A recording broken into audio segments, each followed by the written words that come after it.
Hi everyone, welcome to Off the Podium. I have a special guest from Seattle, the concertmaster of Pacific Northwest Ballet, Michael Jinsoo Lim. Welcome to Off the Podium. Thank you, Tigran. It's great to be here. How was your summer? Summer was good. A lot of traveling. Was in Chicago for a bit, upstate New York. Visited some family in the Midwest. So yeah, a lot of good times playing chamber music, doing a little bit of teaching, staying busy. Yeah, since my last name is unique, especially for this part of the world, I'm always interested to know the backstory for some of my guests. Sure. What's the story behind your last name, the ethnic background, if you don't mind sharing? Sure. My last name is Lim. It's a Korean name. My middle name is Jinsoo. Well, it's middle name, but it's sort of my Korean name. Yeah. So my parents were both born in Korea, and they actually met in the United States when they were, they must have been like 20 or early 20s, and met in America.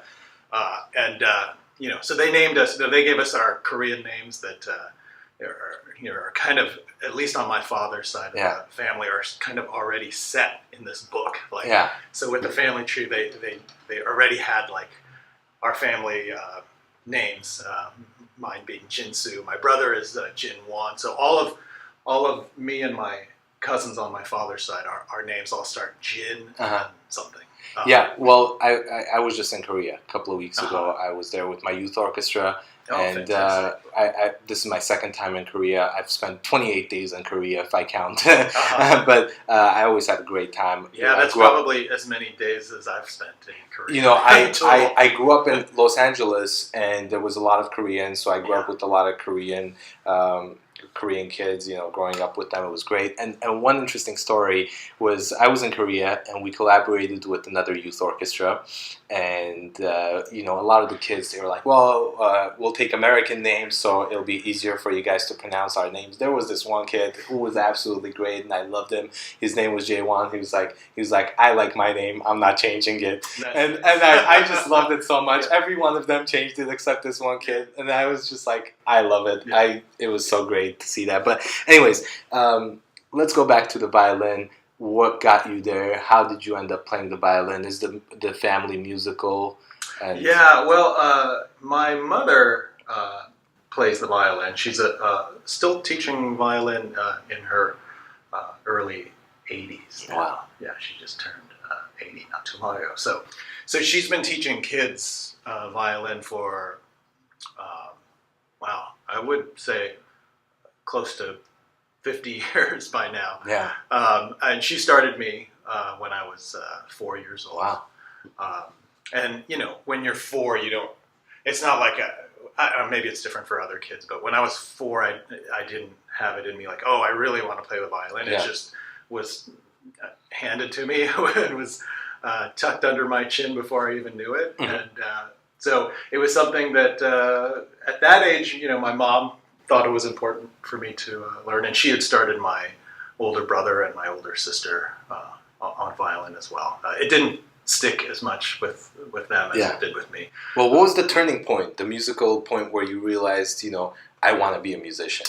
Yeah, I guess I would say for me when I was, I think when I was, after I played for 4 or 5 years, at the ripe old age of 8, I wasn't yet ready to decide to be a musician, but I started to become aware that it was something that I was good at, and something that interested me.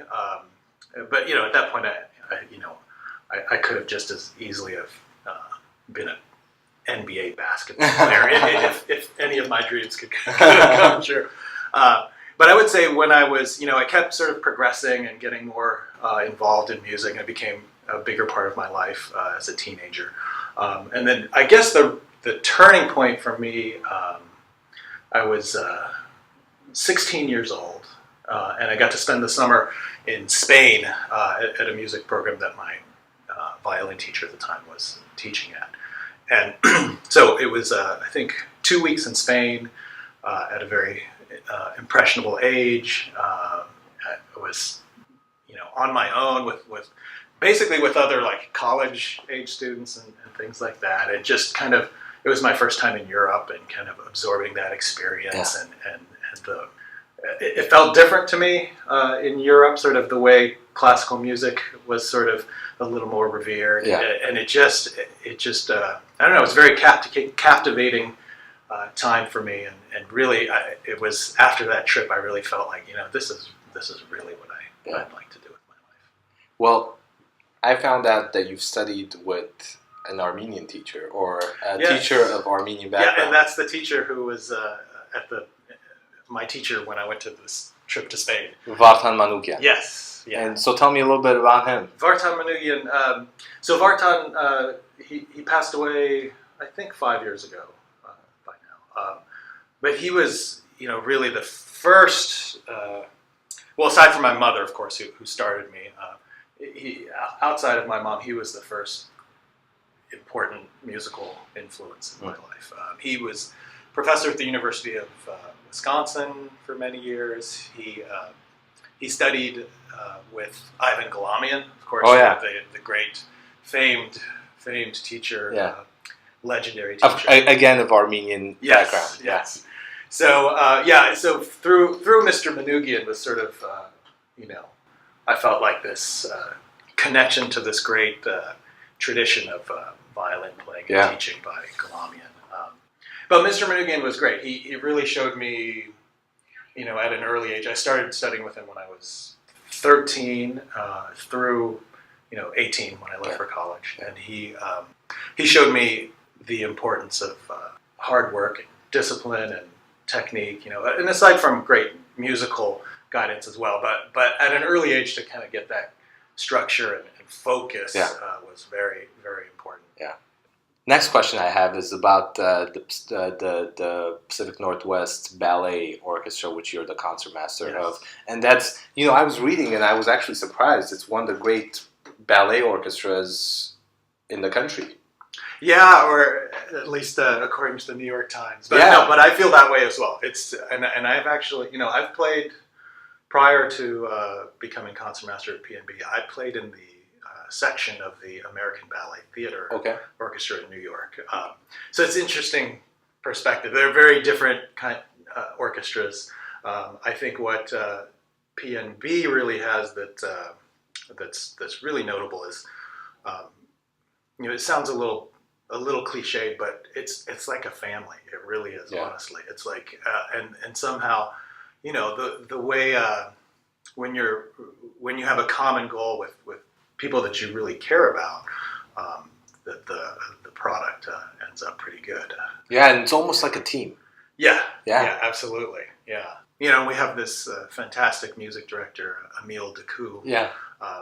Who's really he's great. He's easily one of the finest conductors I've ever played with. So I feel really fortunate to get to play under him, and we have I think a really good partnership that we've developed over the last. And he's fairly new. Years. Yeah, he came around. I'm trying to think. I started there in 2009, and I think that was the year we were auditioning new conductors. So I think he joined in either 2010 or somewhere around there, whenever his schedule allowed it. But so he's been, I guess, maybe since 2010 or so. So how does one have a career like you? If there are young musicians listening out there, how does one become the concertmaster of a leading ballet orchestra, or just leading orchestra in the country? Well, that's a... What does it take? I mean, there's many things, but what does it take? I'll go back to something Mr. Manoogian told me when I was in high school. He gave me some advice before I went to college, and he said, try to be as good as you can at every single thing that your instrument can be asked for. And when you're playing chamber music, be the best at chamber music. When you're soloing, be the best soloist you can be. When you're teaching, or when you're anything like. So in other words, his message to me was don't think, I'm going to be concertmaster of this orchestra someday, and so I'm just going to try to focus on being a concertmaster, or I'm going to be a soloist, so I'm just going to learn these concertos. So I think that really had a positive, a big influence on me. And I went to college, and I got to study with Joseph Gingold there, which was amazing. And he also, as a teacher and a guide, was very much about finding ways to let the student be who they are, but sort of the best version of themselves, rather than trying to make them who he was. Yeah. But at any rate, for me, when I look back on the things that I've done in my career, the Corigliano Quartet, Pacific Northwest Ballet concertmaster, and various teaching positions and things along the line. I would have had no idea that things would go in that direction when I started out. So I think being really well-rounded as a musician and violinist, being good at everything you can be good at, and then just being open to what opportunities pop up. So you never know what things are going to lead to what. So, but if you always present your best self in any situation, I think good things can happen. Yeah, and the great thing about your career, and it's kind of surprising for someone who's won an orchestral seat, is that you improvise.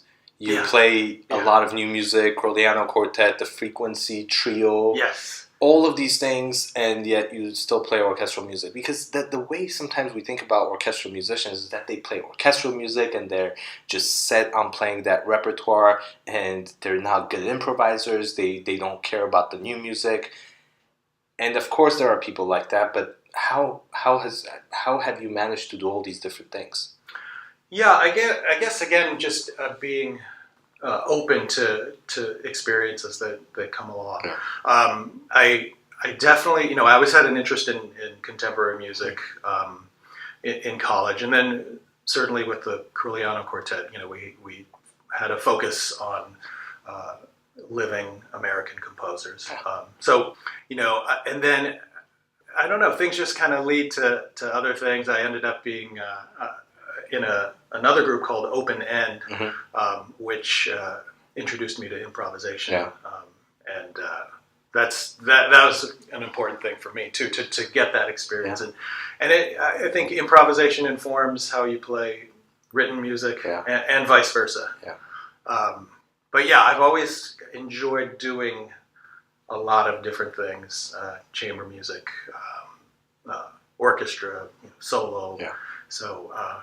Why is improvisation missing from the music education system?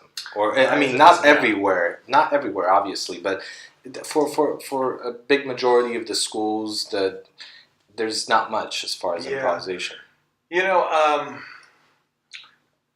I don't know exactly in terms of schools and curriculum, why it's not so prevalent. I do know there's seems to be a lot of lately a move for a number of music schools to really feel like they need to train their students for a career, like a very practical, we need to prepare them to go out and win an orchestra audition and make money. And I understand that, you have to have a career, to survive after you leave school. But in terms of just general, why is improvisation not as much a part of classical music as it was certainly in the past? I think there's just a little bit of a fear from and I had this fear too before I started improvising, which is you're trained to try never miss a note, perfect intonation, make sure your rhythm is exact. So when there's nothing on the page in front of you, you get a little fearful because you think you're going to play something wrong or it's going to sound stupid. Because you don't have that page in front of you where you're just trying to replicate what's on the page. So there's that kind of a fear. You very much, I think, for most classical musicians, although I feel like it's changing nowadays. But there is that little bit of a fear of not. And it's great that you said fear, and because I was telling Malia about this, your wife, who was on the podcast earlier, and I've also said this to a few other people who've been on. I have my Bainbridge Island Youth Orchestra, and I invited a guest artist who's a violinist, and he plays mostly with pop and rock ensembles and a lot of very famous pop and rock groups, and he's actually a native of Bainbridge Island. So he came back to work with the kids.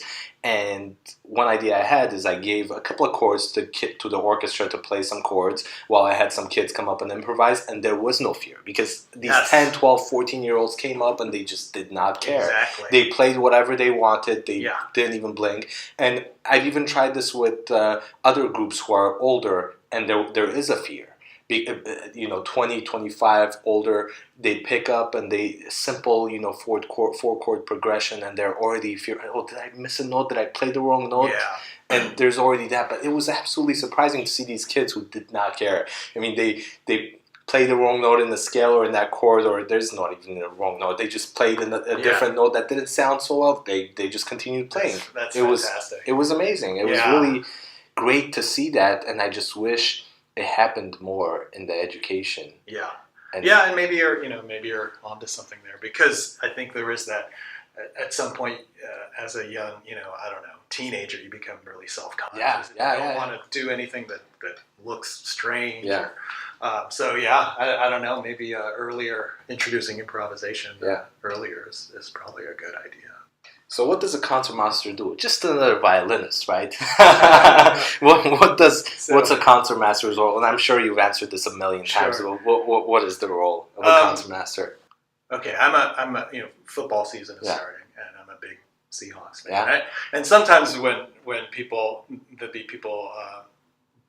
audience members of the ballet or people who they like dance a lot, but they don't know a lot about orchestras or what happens in an orchestra, and they say, what does a concertmaster do? And I like to use a football analogy, which is I think of if you think of an orchestra as like a football team, I think the conductor is the head coach who kind of makes the decisions and what to do, and then I think the concertmaster is sort of the quarterback. I see. Okay. So there's an element of, I think, leadership and responsibility that goes along with, in addition to just playing the notes.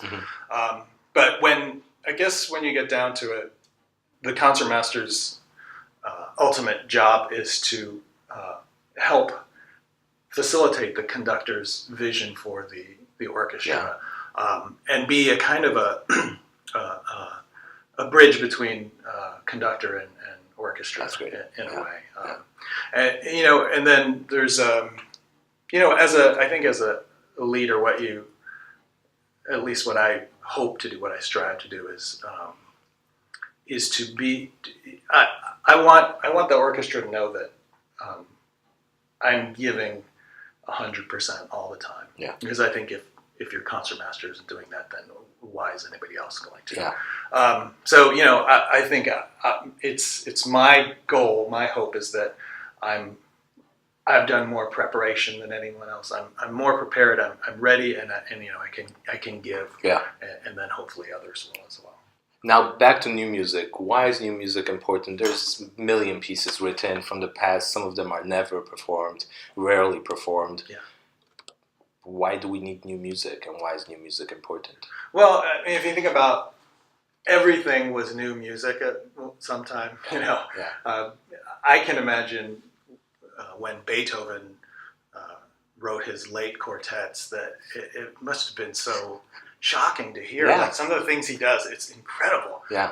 And to when he wrote the Grosse Fuge, one of my favorite quotes was, there was a reviewer who remarked that the piece, I think something along the lines that this piece is as intelligible as Chinese, like for him, the language. So I mean, I think that's an important perspective for us to just understand all the music that we consider 200 years old classics that we know and love. They were new and very surprising when they were written. Yeah.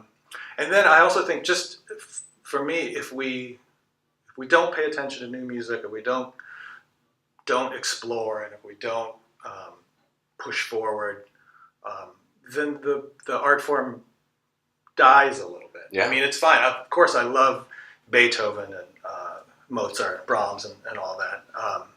But if you're only doing that, it becomes a little bit like walking around a museum and looking at some old paintings. Yeah. And it's nice and it's fine, but I think to push the art forward, we need to, put a lot into new music. Yeah. So someone like you who's had a fabulous career with the Corigliano Quartet and, also been successful at competitions. Competitions is something I've had mixed feelings about, and I know a lot of young musicians also have had mixed feelings about. Some of them have had absolutely terrible experiences, and you've been successful at some competitions. Yeah. What are your feelings? Competitions. You know what? The one good thing about competitions are the preparation that you do in advance. Yeah. And what you can learn about yourself, what you can learn about the music, what you learn about yourself operating under pressure, extreme pressure. Yeah. So it's like, I think from that standpoint, I think it's great. I think though competition is also very kind of antithetical to what you are trying to do as a musician. To be kind of sharing. That's what we do as musicians. We want to share, but in a competition, it becomes difficult because your goal is to win, and it feels very unmusical to have that. So I think it's something that if you have the right perspective and you go into it maybe with more of an attitude of learning about yourself and pushing yourself to be the best, and not necessarily about I have to win, I have to be better than everyone else. Yeah. I want to know a little bit about the Corigliano Quartet, the mission of the quartet, and also if there are other organizations that that have a similar mission of promoting American music, whether it's quartets or trios or whatever it might be. So the quartet started late in my college career at Indiana, and we formed because John Corigliano was coming to Indiana University to be the guest of honor at a new music festival there, and they wanted a student quartet to play his quartet, and the festival organizer asked me if I had a quartet. I didn't have a quartet, but I wanted to play the piece for Corigliano, so I said, "Yeah, I have a quartet," and got, of course, my wife Malia on viola, two other people, and we played the piece, and he loved it. He was so encouraging and supportive. We loved the piece, and he loved the way we played it, and we decided we would. He's the one who told us, you have something as an ensemble. It's not just like four random people. It sounds like you guys sound like you've played together for decades, and so that kind of gave us the courage, I guess, to try to make a quartet career. And so we, in honor of that and how we formed, we named ourselves after him, the Corigliano Quartet, and decided that we wanted to emphasize American music. I mean, a typical program for us is a piece like an American piece, but then also mixed in with like a Beethoven or something like that. So we're not exclusively contemporary. I heard the Corigliano Quartet. You have to remember the year. Maybe it was 2006, or maybe it was 2009. One of those years. Okay, at Meany or at the Cornish College. Yeah, because we've yeah. So and I just. It was an amazing experience to listen to the quartet. Thanks. It was great, and I actually. So, do you know any ensembles nowadays that have a similar mission? I'm not sure about like specific to American music. I mean, there are new music quartets. Yeah. I mean, and I think quite frankly, a lot of young quartets, and I think this is great. Take it upon themselves to include contemporary music, much in the way we have over the years, mixing it in with standards and things like that. And in terms of new music groups, of course, I guess the Kronos Quartet kind of paved the way for a lot of people. There's the Jack Quartet now that's doing a lot of great things with contemporary music. And older groups like, the Arditi Quartet was a great, I don't know if they I'm not sure if they're still playing together, but they're, fabulous new music quartet as well. And the new project that you have, the Frequency Trio. Yes. So tell me a little bit about that, and I've heard you guys play, and it's absolutely amazing. Oh, thanks. Frequency is a trio made up of myself, my wife Malia Watrous, who's the viola professor at the University of Washington, and her colleague at UW, cellist Sayun Thorstensdottir. Yeah. So it's basically, when Sayun came to Seattle, I guess 2 years ago now, we played some chamber music with her, and, we loved it. We were like, this is something we should do more often. So basically, I just came up with a group as a way to get to play with some of my favorite performers. Yeah. And it's what I like about the group is that, we all have other things happening. It's not the main focus of our career. Yeah. So and that's helpful, I think, in a way. I mean, I've done the quartet career where everything is about quartet. Yeah. It's very all-consuming and rewarding. But for me, with this group, we're not depending on playing 1 million concerts to fill our calendars and fill our bank accounts with that, right? So we do whatever we want. We do whatever we want whenever we want to, and it feels great. Yeah. So some memorable recent collaborations maybe, and you've done so many. I'm sure it's tough to pick from, but something that comes to mind, an interesting experience, an interesting collaboration that recently happened that comes to mind. I don't know. I've been doing so much sort of ballet and like frequency and doing things with Malia. I don't know exactly. Well, this question actually, the ballet.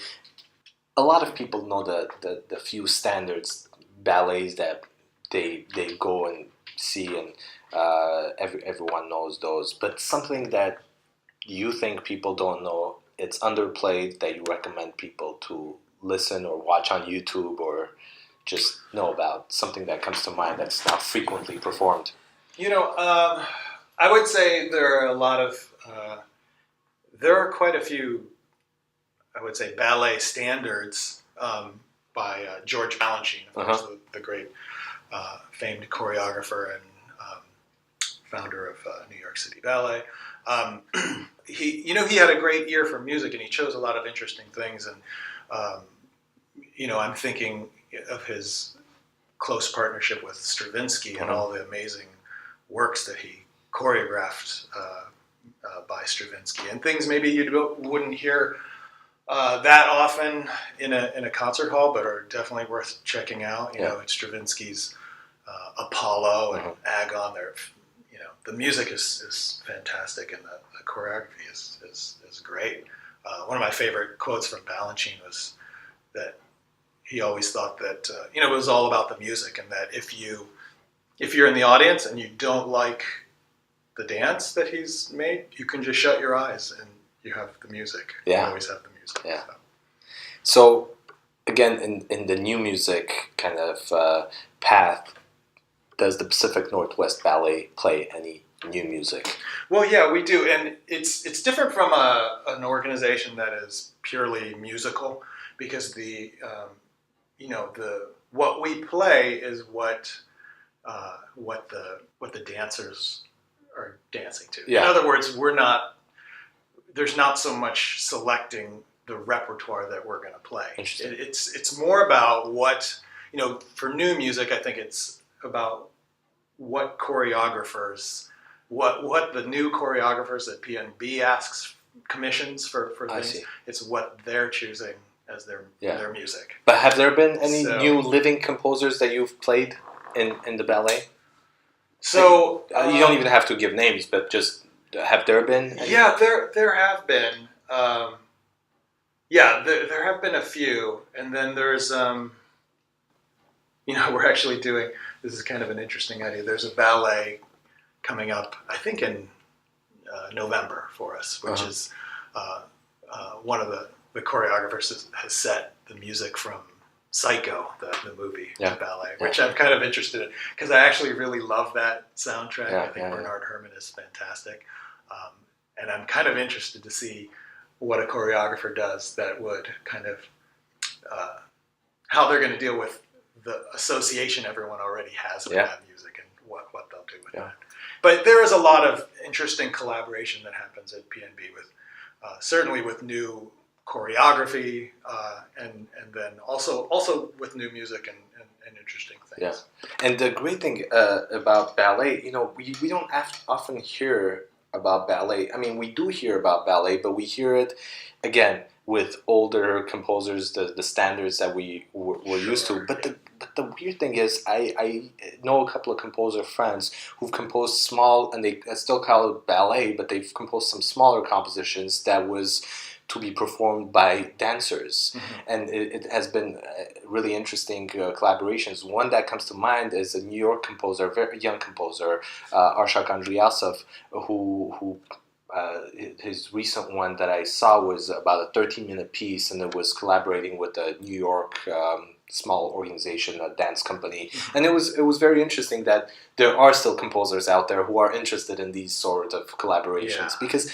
the ones that I hear most about are the ones that write for a trio, for a quartet, maybe Sure. for an ensemble, but none of those collaborations. I even hear, orchestra and choir, but not, at least from the composers I know, I don't hear many of them composing for dance, and Right. or at least from maybe I just don't have the right friends in Well, that. no, I don't know. I think again, it's since so much of it is chosen by the choreographer. Yeah. Like it's hard. Like if you're a composer and you're like, oh, I want to write music for ballet. Well, you need the dance. I mean, you know what I mean. You need a dance. Of course, It's not just you. So of course. So it takes. Of course. I think that's the extra step. That's required. Yeah. So someone like you, what inspires you? And we talked about it a little bit, but what inspires you to wake up and do what you do every day? Well, I have to say that. I mean, I love playing the violin, Mm-hmm. and I love music. Doesn't mean sometimes I don't get tired of it or tired of those things. But I think if you have that, if you really have those things, something that you care about deeply as your profession, you're very blessed, very fortunate to have that. So I try to be stay aware of that as much as possible. Yeah. That I am extremely fortunate, very lucky to be in this profession and to get to do the things I do, and I think that's enough. I saved the tough question for you. I had the podcast with Malia, your wife, but I didn't ask her this. How does it feel to collaborate with your wife, someone who you live with, and now you're collaborating with her, and you've done it for so many years now? For many years, it's we've been doing musical collaboration for such a long time now. Since we met in college. Yeah. That's almost like I can't imagine it without her. Yeah. And I remember some years ago on some tour with the Corigliano Quartet, and some, I don't know, maybe a board member of a chamber music organization that was hosting us, and them, when talking to us as a married couple, like saying, I don't know how you do it. He's like, my wife and I would kill each other if we had to work together. Yeah. And I get that a lot. People who can't imagine that being the case, but I don't know, for us, it's just, that's what we love. We both, we love each other, but we love music. Yeah. And so it kind of, it fits really well for us. I know it doesn't for everyone. I know other couples, though, that also it fits fabulously well for. But I think we kind of, we have different strengths, and I think in a way that's good. We can kind of, we help each other a lot. We help each other out. It feels like we draw strength from each other in that way. Yeah. So going back to the orchestra, I hear orchestras folding, and for the past couple of years, it's been terrible because I've seen a couple of orchestras folding. But the weird thing is that, the population in the world is growing, so in the United States is growing. So you would think, the orchestras would at least keep it to the ones that we have and not fold. But I'm even thinking, if the population is growing, that means the orchestra should be more, instead of less. But they're folding. I mean, and you being an orchestral musician, what's the future of orchestral music? No, that's a good question. I think I have a different perspective in a ballet orchestra. I'm not, in a every week symphony player. We have a smaller schedule. Although at Nutcracker time, it's crazy. It's crazy. But I don't know. It's such a tough question. I don't know the answer. I think, of course, music education is so important in that respect. And I don't mean I mean getting it really part of the culture at a young age. Yeah. Just, because it's not always that way here. So that it feels like then you feel like, people think, oh, an orchestra, that's a luxury item. It's expendable. Yeah. But and I'm so happy you said that, because I truly feel that it is the education. Yeah. I mean, it's just lacking. I mean, there are people who don't even know what a conductor is. Yeah. And the weird thing is, my wife, she's said, oh, my husband, he's a conductor. He works with youth orchestras and community orchestras. And they're like, oh, conductor works with. They thought it was a conductor for a train. Yeah. and it's weird. I'm not even kidding. I mean, that's been the case. Yeah. And we've gotten so far away from the general public, and it's sometimes we like to blame the audiences for not being more encouraging of new music, maybe, or composers that they don't know. But also it does come down to music education. It's not there in public schools. I was talking to Robert Dick, who's a composer and flutist from New York, and I was talking to Martin Bresnik, who teaches at Yale University, and they were talking about how maybe in the 60s, 70s, 80s there was a lot more music education, so it was more part of the society than it is now. So it's understandable that so many people don't even know what instruments are and what an orchestra is, and they're so disconnected from it. But on top of all of that, even with the lack of education, what can we do as performers to better reach the audiences and connect with them more and educate them on what we do? What can we do as artists? Well, yeah, that's a big question too. But I think the more we can, there's I guess I'm of two minds of this. One is, there's a lot of, it seems very in vogue now to let's make the concert experience very informal and wear t-shirts and jeans, and people come and drink beer while you're playing and all that. And I think that can be kind of fun, but I also, in a way, I think it's okay if classical music is still kind of a special thing, that there's a certain respect for the music that we follow. So I definitely think reaching audience is important, and sharing and being communal, but I think it's still first about the music. Yeah.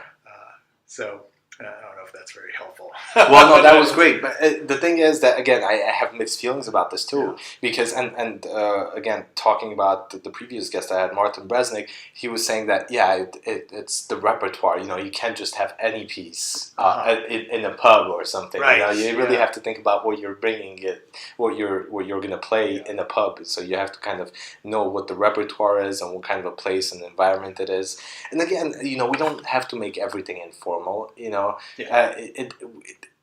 Some people should just maybe go to a more formal concert and have that experience, and then you could go do something that's informal. Right. The thing is that we're trying to make everything so informal, and it doesn't have to be that way at all times.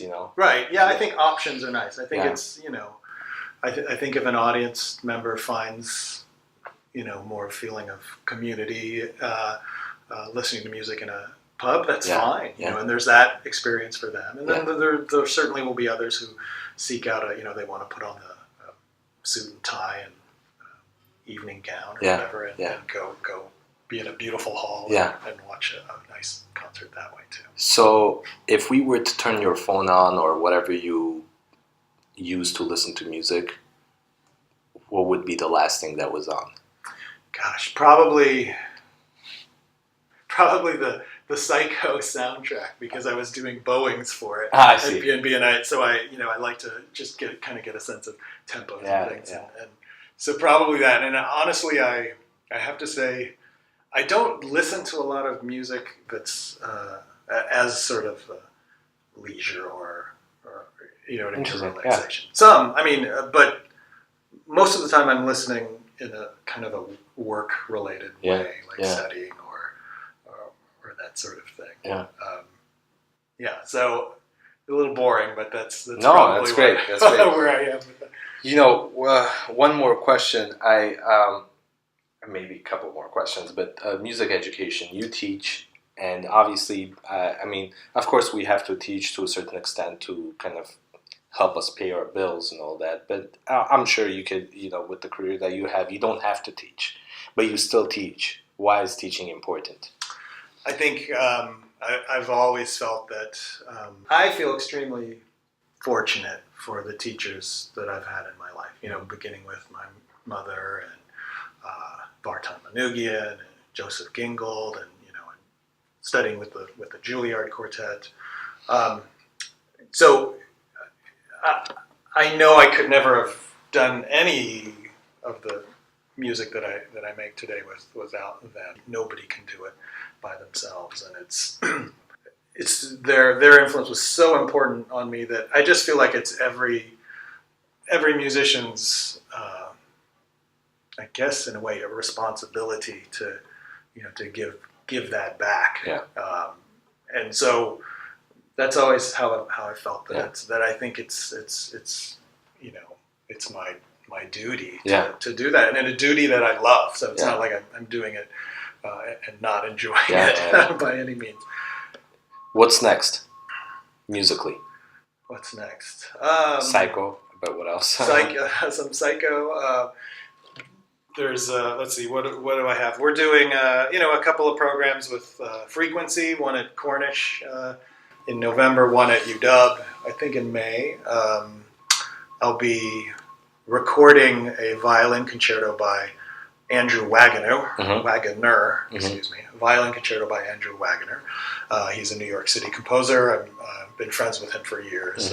Premiered the concerto a couple of years ago, and so we're he's making a disc of a couple of other concertos as well, piano concerto and a guitar concerto. Okay. So looking forward to that. Oh, and then next summer going on tour with PNB to Paris. Wow. So really excited. Because of the connection with the music director who's French, right? Is he French? Oh, Emile. Yeah. No, well, I don't know about his heritage, but he's a California guy. Oh, really? Okay. Yeah. Well, the last name confused me. I thought. Yeah, no, very French. Yeah. But that was there's a famous dance festival in Paris, and they often invite a company to have a couple of week residency. So PNB will be there. They're taking. I'm really fortunate. I get to play the Prokofiev first concerto, which we did this past season. Wow. So I'll be doing it there in Paris. Wow. And a number of other things. Wow. Yeah. Last question. I won't keep you. I know you have a busy schedule, but what do you do outside of music? Anything? Yeah, I cook. I like to cook a lot. Wow. So that's really. I guess that's my way of releasing some steam or whatever. I like, and as I mentioned before, I like watching football. I like the Seahawks. Yeah. So what else? It's probably mainly what I have time for is cooking and the Seahawks. Yeah. Well, how do you think they'll do this season? I think they're going to do well. I don't know if the Super Bowl is in the cards. I hope so. I'm a little worried about the offensive line. I don't follow much football, but I know Seattle. Seattleites love football, and I follow a little bit more Sounders than Seahawks. But I'm always excited to see that the Seahawks are doing well because everyone's so excited when they're not doing well. The city is depressed. Yes, exactly. Well, absolute honor to have you. Hopefully, we should have the trio at some point. Absolutely, we should have all three of you in the same space. I don't know how that will work. It'll be. It depends on the group. Sometimes it's just everyone's talking, and sometimes just everyone's like, you answer this. Well, thank you so much. It's been an absolute pleasure. Do you have anything else you want to add? No, I think that's it. But thank you so much, Tigran. Thank you. It was great. Thank you so much.